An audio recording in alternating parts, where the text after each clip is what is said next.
everyone, and welcome to Bunker Hill's live summit today, hosted by Six. Today I'm joined by Sam Ash, the CEO of Bunker Hill, David Wiens, their Chief Financial Officer, and Richard Williams, their Executive Chairman.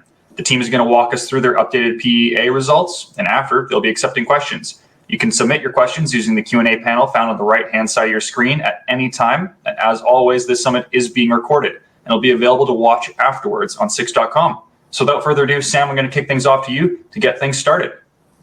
Thank you, Cameron, and thank you everybody for dialing in today. It's really kind of an exciting day for us. We put out a press release yesterday on our updated PEA. We've been working pretty hard at optimizing the mine plan and moving towards restart of the mine. And I think what you see here today is really a positive move in the direction that we always knew that it was going to move. You know, when we put out the initial PEA, we were really looking to make sure that we had a solid, conservative case for the economics of the mine that supported a rapid restart. And we immediately went to work on optimization. And what we're looking at today is the results of that effort. And the primary driver of the improved economics that you're seeing here on this mine plan is around a mining method change. Our PEA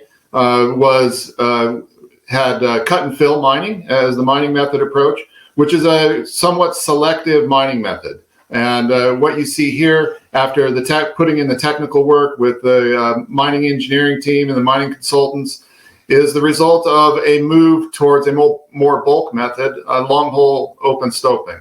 Now there's a little bit more development that is required for that, but the benefits, as you see here, are a significant reduction in operating costs. That's the key driver of the behind the positive movement in the economics on this updated PEA, and it's the plan that we're going to be moving forward with as we move to restart production. You know, you can see the high level numbers here. You know, we've had about a 40% or $40 million improvement of NPV. You know, we still have a short payback at just over 2.5 years. That you still see that modest CapEx bill, which is really a function of the amount of existing in-place infrastructure that we have in the mine. And you see that we have a little bit of a mine life extension. You know, as the mining costs and the operating costs come down, we're able to bring a little bit more material into the life of mine. And really, it's all of that, you know, and just to keep everybody focused as well, you know, we still have a huge amount of upside silver exploration to both extend the mine life and leverage, you know, higher grade, higher margin silver into the mine plan. So everything's moving in the right direction. We're extremely excited to be able to share this results with the market and our investors and show that we're really moving forward with very positive moves towards restart. When you look at some of the details where some of the metrics is moved, you see significant improvements across really kind of all the financial metrics, and that's exactly what you'd expect to see when you go to a more productive mining method. You know, cut and fill mining is it's a great mining method, but it is somewhat selective, and you pay the price for that selectivity with increased operating costs. Long hole mining, as we've gotten to know the deposit a little bit better, you know, the ore body geometry fully supports long hole mining. The ground conditions support long hole mining, and it's really the appropriate method for this deposit. And I think it's also interesting. You know, there's a perception that the mines in the Silver Valley are all kind of a very narrow vein and highly selective by nature. But what you see here with the long hole mining approach is that the key ore body that's in this plan is different. It is amenable to very productive bulk mining techniques. And quite honestly, you know, we're looking to advance and improve on that productivity by increasing the stope size as we move forward with our technical study and de-risking efforts. And then just this kind of helps visualize, you know, where the changes are coming from. You see that mine plan optimization, that's a result of bringing a little bit more material into the mine plan as a result of that reduced operating cost. You see the main driver, which we talked about, was the cost the unit cost reduction between cut and fill and long hole mining. You see the additional expense development. That's to be expected. And really, in making the decision to change mining method from a cut and fill to a long hole open stope is that balance between the additional cost for expense development versus the savings that you get with a reduced operating cost. What's interesting as well is that we kept all of the metal prices exactly the same as in our PEA. So you can compare these two plans like to like, but just for directional understanding, we did put what this plan would be valued at the spot metal prices, and you can see that we have a tremendous amount of upside leverage to metal price. And keep in mind, the metal prices that we're using in this plan are really pretty conservative, well under the spot price today, and that's before any upside potential. We are just getting started at this site. We think of Bunker Hill as a multi-generational asset with a world-class mineral endowment. And as we get into the mine and we get into production, using a portion of that cash flow to fully rehabilitate and explore the entire mineralized area and claim block, we expect significant additions both to economics and mine life and metal content coming out in the plan. So, really, the end of the story here and the key takeaways are that we've been hard at work on the technical side. You see the results of it here: significantly improved economics, continuing to de-risk the project, making positive advancements towards restart, and we still have an enormous amount of leverage on the exploration side and upside potential. So, quick and dirty. But certainly wanted to share that with you, and excited to answer any questions that the audience might have. Great, thanks a lot. Talk about quick. And so I'd just like to take this opportunity to remind everyone, if you'd like to ask a question, please do so in the Q&A chat found on the right-hand side of your screen. But maybe in the meantime, maybe we could go around the horn. Is there any one aspect that each of you consider to be the most exciting or the most interesting about this update? Yeah, from my perspective, I think what you're seeing is the natural progression of a robust project. You have a solid economics out of the gate and a continued refinement. And I think that what I would say is that you can expect to see more of the same as we continue to move towards restarting the mine. You're going to see additional optimizations and improvements in the economics and the mine plan as we go forward and continue to do our work. I'd say from my perspective, one of the most exciting things is that you see in that square box at the top left what our current market cap is. And as a fellow investor, I can tell you, when I look at our market cap of $27 million relative to $245 million at spot levels, and that's before all the additional upside, that is an extremely attractive opportunity for investment in terms of re-rating potential as we move towards commercial production over the next couple of years. And so certainly, I think the only thing we got wrong about yesterday, I think, was the day that we chose to put it out when the Dow Jones was down 3%. So I think the market was a little bit distracted yesterday, but we're looking forward as we continue to move with these other catalysts and continue to improve the value of the mine, a re-rating in our stock, which we certainly think is deserved. Right, Rich, any words? Up front on this slide, I just wanted to sort of emphasize what the team is here, and Sam in particular. When we were both at Barrick, and over the period that I was there as chief operating officer, we nearly doubled that company's operating margin. And the we that we're talking about was the Sam Ashes and the Matt Gillies and others who were on the ground running the operations. And in doing that, just like every other mining company, and just like Barrick today, you're looking for opportunities to achieve a step change in productivity. And in mining, it's a change of mining method, which is only possible in this case because the mineralized zones or the ore bodies can take that type of bulk mining. And you can see the significant change that it made. This is precisely what we did in Cortez and Turquoise Ridge and so on. So Sam has been there before. He was there at Lemoine too, although an open pit. This is exactly why we had Sam come in here as CEO. And we knew some time ago, and this was before we even got involved, that when looking at the history of Bunker Hill Mine, that it suited a much more efficient mining method than cut and fill. But the guys over the summer have worked exceedingly hard to affirm that. And what you're seeing now, in my view, is the effect of Sam Ash and team getting their hands on an asset that was run exceedingly well in the 1970s at a difficult commodity price time following the oil shocks of the early 70s. And you're going to see much more of this going forward. We are a team, and Sam represents us, very, very focused on productivity. And that's why we have a mining engineer such as Sam running the project right now. And you should expect, and we certainly will challenge ourselves, to be able to do much better than this particular chart shows by bringing in more of those good ideas and more of that understanding in precisely the ways that Sam's and Matt Gillies and others did in Barrick back in the day.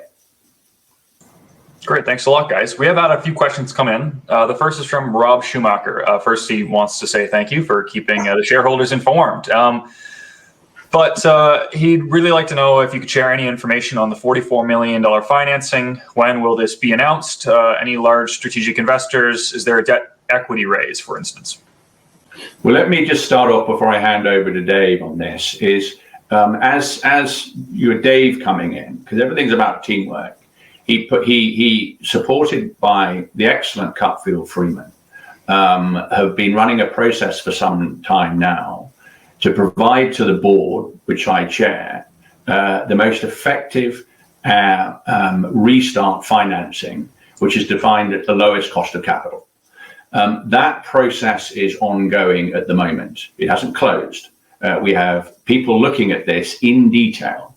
And again, I give you, this is very market sensitive insight. Clearly, we have to be very careful what we say right now. But I say that the process to secure that, which Dave is leading, working with Sam, is going from the board's perspective exceedingly well. David? No, I think you said it well, Richard. We're pretty excited about the next couple of months. We don't have a firm date to communicate at this time, but as Richard alluded to, we've got a number of parties looking at this in detail. People are eager to finance this thing once they take a look under the hood. And so, together with the continued optimization work, we're looking forward to hopefully having some good news on that over the next couple of months. And again, working with David and Cutfield and team, this suits this type of asset suits streaming, suits royalty, suits debt, suits equity. So you should expect a mix. And again, we're working exceedingly hard and are experienced in doing this. And we've got some very good advisors to ensure that the blend of that is for us the optimal cost of capital. And for the finance providers, provides them a very exciting business opportunity on a go-forward basis. Because we look at these providers, just as we look at equity partners, as partners.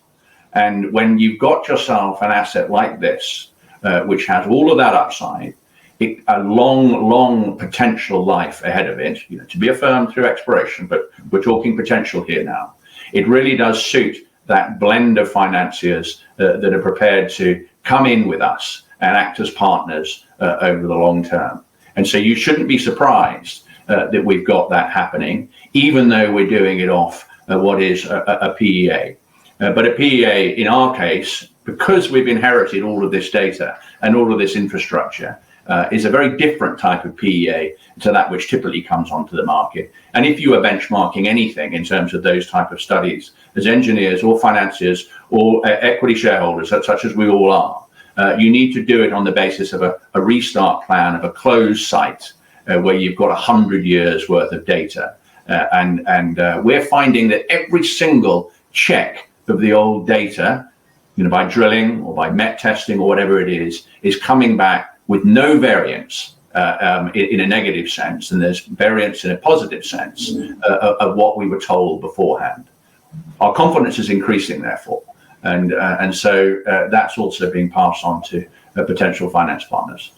And what I would add to that, Cameron, is that in terms of the mix, as Richard alluded to, if you had to put it into two buckets of equity and non-equity, certainly our plan, and we have very high confidence that we will be able to finance the majority of the restart capital not from equity. And certainly in terms of the timing of that, what we're working very hard on right now is securing that non-equity part of the finance package. And we will look to phase, in terms of our overall funding needs, the non-equity piece first, followed by whatever equity we need at the end. So we certainly think that will add the most value for shareholders. But again, watch this space. Again, as the board, these guys are working exceedingly hard for the company and for us, coming forward with options. And the moment in which we are able to communicate with you that option, we will do. It's going to be exciting. Great, thanks a lot for that. Tim in the audience wants to know what the current status is with regulatory folks like the EPA and Idaho. Well, just to recap a little bit, the key environmental challenge that we face at Bunker Hill is acid mine drainage. And just to remind everyone, the water that comes out of the Bunker Hill mine, it reports to an EPA-owned and operated water treatment facility and is treated to a very high quality and then subsequently discharged into the environment. Now, what we are working on with the EPA is as I'm sure everybody's aware, there was a settlement agreement reached, and in that settlement agreement, it articulates a $20 million payment for historic water treatment. Now, that's incredibly valuable in itself, just to remind everyone, because it quantifies quite clearly the entire historic environmental liability at Bunker Hill. Now, what we're doing is we're in discussions with the EPA, and those discussions are going very, very well, about how we can structure the repayment and meeting that liability and that commitment out of cash flow in a mine that is up and operating and has been restarted. So, there are, as one can imagine, there are a lot of conversations going on, particularly with us being as active as we are on the restart financing. And what I can say is that as soon as we have something that at the appropriate time that we can communicate, that we will. But I would say that those conversations are ongoing and are proceeding very, very well. If I can just add a bit to that, Sam, because it's really important. In the team chat at the moment is Bradley Barnett, who is our Vice President of Sustainability, and he came in, and you know that from the website. And thank you for attendance here. But he's been working with Sam and David with the EPA and the IDEQ, for nearly 18 months now. And just to give you a feel for the frequency of meetings, this is at a minimum a once a week meeting, and over our time, Bradley and team, everybody here, has improved the quality of the water leaving the Bunker Hill mine, and we've done that as a deliberate choice. We've gone beyond that, which we're required to do as a result of the bare minimum standards to go into the local water treatment plant. We've done a lot of work to understand what is the whole environmental complexity here, and have done it in partnership with the EPA and the IDEQ. And at every step along the way, it's been a partnership approach. So as Sam said, the next piece of news you should hear is with respect to our go forward plan to deal with that past liability, the $19 million outstanding, and that will come relatively soon. But again, I just want to emphasize again, we're doing this in partnership with the EPA and IDEQ. It is not them on one side of the table inspecting our homework. We're looking at all of these problems together and coming to a common solution. Because of course, as we know in life, that's the best way to achieve progress. And we're finding them to be exceedingly helpful. Thank you for that. Rob Schumacher has another follow-up question, but what's the plan to promote Bunker and ultimately the share price and market cap? Many folks haven't heard about Bunker, according to Rob. What are your thoughts on that? I'll take a first crack at that question. So certainly we have an investor relations program, and part of that I'm actually pretty excited about this weekend and Monday, Tuesday, when we're going to be sponsoring the Silver Symposium in Coeur d'Alene. So for those of you that are local, as you may have seen in the press release we put out a few days ago, Sam and I will be hosting an in-person live event here at the Bunker Hill Mine, and would love for you to join us. That happens this Sunday with a bus that leaves from Coeur d'Alene. So please do reach out to our IR if you would like to join that. But I'd love to speak with investors at the booth. We'll be presenting at the conference as well. Apart from that, we're going to be doing a bit of a virtual tour through a number of European markets in a couple of weeks. We've made some good progress on getting research coverage, which is a key outlet to institutional investors. So Sprott Capital Partners is currently covering us. As many viewers would have seen, they actually upgraded our price target yesterday as a result of our PEA that you see on the screen here, which was a nice, and apart from that, is we are in a constant outreach to institutional investors, and it's an educational process, and people are waking up to the fact that this is not the company that it was 2 years ago. This is a brand new team. We've been making all this progress, and there's big catalysts to come. Yeah, and I'm looking at the next question too from Rob Schumacher. By the way, great questions, Rob, on marketing and Bunker as an ESG investment. This is very important to us. Is that the answer is, Rob, are we going to be marketing Bunker as an ESG investment? Is we're doing it now. Let's just think about what we're going to achieve here at Bunker. When the restart happens and we start being in the business of P&L, an active and healthy P&L, which is this PEA represents here, from mining, that's not just what we're going to be doing. We're also going to be actively working to improve the water treatment solutions for this part of the valley. And we want to go much further than people have done before. We want our standards to be higher than have been in the past, because new technology is available. It's not because people in the past were lazy or difficult or anything like that. It's because new technology is available. We want to ensure that Bunker has the maximum impact on a community in the two counties here, but wider, that was knocked back severely, devastated, some would say, as a result of the closing of the mines from 1980 in this case, but throughout the Silver Valley as a result of the new and welcome, in a strategic sense, environmental regulations that came out at that particular time. We're looking to not just maximize the impact here through paying miners, getting them into the community and so on, but we're looking at other businesses around here, partnering with other people to build real estate, green power, support the leisure industry here, which is skiing, golf, hiking, hunting, and much more, as a deliberate part of our strategy. We see this as essential. We see it as essential when mining anywhere in the world, but it's essential for good common sense with mining, because at some point, the mine here, and we think it'll be very, very long time, multi-generational, will end. And when the mine ends, we don't just want to make sure it meets its minimum requirements to ensure it doesn't upset the environment or those living here. We'll do that, obviously. That's a defensive play. But on an offensive play, what we want to be doing is generating businesses that will outlast the mine. So you do have ski resorts, you do have golf, you do have real estate, you do have a range of green power opportunities here in the Silver Valley that our company wants to help with. So I draw your attention onto our website to, when you go to the corporate tab, look down to the development partners section.